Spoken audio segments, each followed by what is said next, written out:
Elbette insan olduktan sonra mümin de hata eder.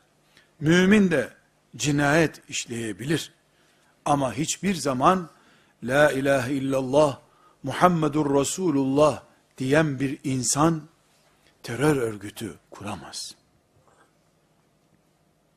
Bunu yapamaz mümin. Resulullah sallallahu aleyhi ve sellem Efendimiz kıyamet günü ilk sorgulaması yapılacak dava kan davasıdır buyuruyor. Bir insanın kanıyla Allah'ın önüne gelmeyin de ne yaparsanız yapın buyuruyor.